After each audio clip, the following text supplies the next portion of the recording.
Hello, my name is Dr. Yaya Sissoko. Today we are going to talk about Chapter 20, Policy to Reduce Poverty.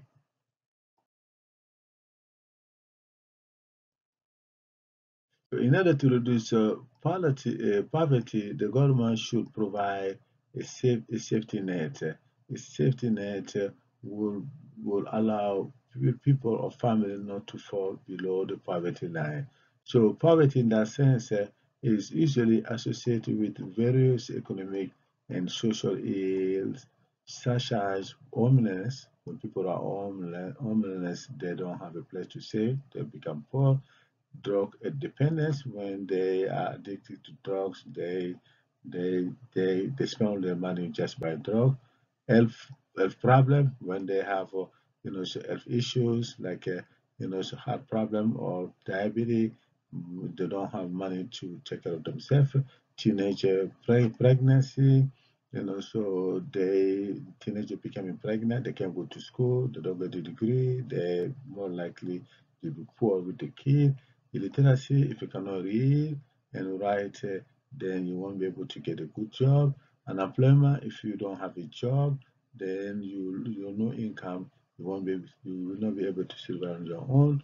Low educational and attainment, if you drop out of school before completing high school, or you don't get a degree at college, then most of the time then you're going to get low paying job, which most likely will not allow you to, provide the basic need to yourself and to your family. These people are more likely to commit crime. They also are more likely to be victim of crime.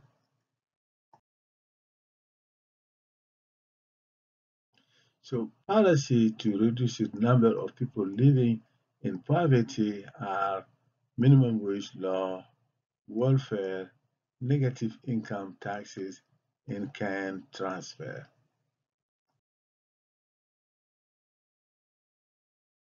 So one example of policy to reduce poverty is the minimum wage law. The government will set a minimum wage, so to above the equilibrium wage in order to benefit the worker. So this, the minimum wage will benefit worker who will remain employed. They will benefit from higher wages, but however, this higher minimum wage will lead to also to surplus of worker, which is going to be called unemployment. Those, there'll be, higher unemployment. Worker who might not be employed at lower wages, those workers will be worse off. The magnitude of this effect will depend on the elasticity of demand. If you if demand of labor is elastic, so firm will lower employment more than if demand, so is inelastic. So in the case of demand being elastic, then more people will be, out of job, will be unemployed in that case.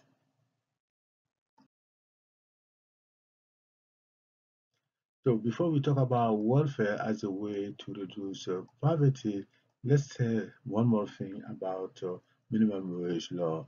Minimum wage law, critics of the minimum wage pointed out that many teenagers earn the minimum wage are from the middle class, so that a high minimum wage does the bad job of targeting the poor. So instead of the minimum wage benefiting the teenager of the poor family, it's going to benefit the teenager of so the middle class family. So therefore, the poor family will not benefit from that. Now let's move on to welfare, as a way to reduce poverty.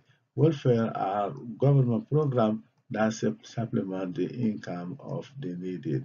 Such programs include food stamps, and Medicare, housing project, so uh, low energy assistance, tuition assistance to to kid of poor family to go to college. In order to qualify, you have to have your family have to have low income and also some additional needed. So one of these program is called temporary assistance for needed family terms, which is the term assists family with children and no adult able to support the family. So there is also another program called Supplemental Social Security Income, so SSI. This SSI assists the poor who are sick and disabled by providing them disability income, or sick leave income, so for instance. The criticism of the welfare programs said that the program create incentive for people to become needed. They rely too much on the program than trying to depend on themselves. So, this may lead to some kind of laziness. The program may also encourage family to break out, so because, so in order to qualify as low income, they may encourage the father to leave, and then so that the mother will be taking care of the kid, so that they will qualify for the program. It also may encourage illegitimate birth, so you may have a lot of kids who are born outside the marriage, in that case, and the kid will be raised by a single mom or single parent, for instance. This may exacerbate the very problem they are supposed to cure. It may increase the needed, problem of the poor in that sense, instead of helping them. On the other hand, proponents of so the welfare program argue that being a poor single mom on welfare is not a life that someone would choose. No, so then therefore the program should provide, so assistance to the single mom.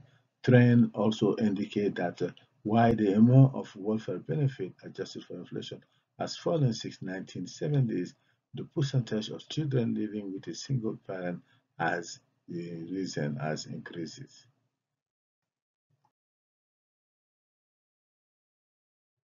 So another policy to reduce poverty is negative income tax. What is a negative income tax? Is an income tax which collect revenue from high income household, the rich group in the country, and give subsidy to low income household, the poorest group in the country. So the only qualification required to receive assistance would be a low income. So if a family is earning a low income, this family will be considered as poor family, and they will receive financial assistance without to demonstrate the need.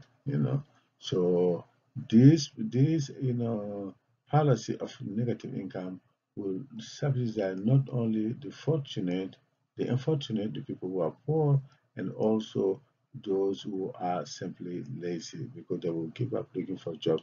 They will rely only on the assistance of the government.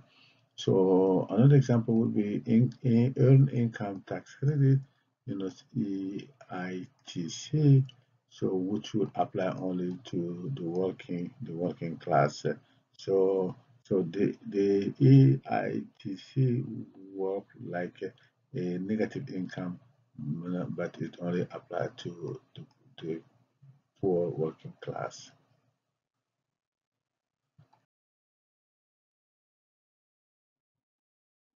So another policy to reduce poverty is the in-kind transfer. So what is an in-kind transfer? The in-kind transfer provides poor people directly with some goods and services they need to raise their living standard. One example of in-kind, transfer is food stamps. Food stamps are government vouchers given to the poor family they can use to buy food at the store. So another example of in-kind transfer would be healthcare, Medicare. Poor family receive Medicare so that when they get sick, they can go to the clinic or to the hospital, get medical assistance, so paid by Medicare. So critics of the in-kind transfer say giving the poor people cash would make them, so lazy. So, an advocate of income transfer argued that these make sure that the poor receive what they need the most. So the government should not tell what kind of food they should get. They know what they need to get, and then the people should decide, what they need to get. So advocate of cash payment argued that the government cannot know what goods and services that the poor need the most.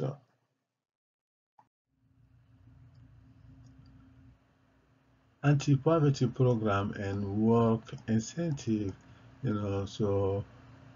provide policy that aim at helping the poor, but they may have an intended effect that this policy might discourage the poor from escaping on their own.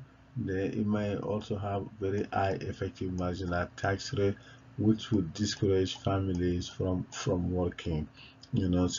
So one possibility would be as so family income rises, so the family become ineligible for this program. But if you take this into account, this family will face marginal tax rate that are very high. So for instance, in 1996, the government passed a welfare reform law that limited the amount of time that a person can collect welfare.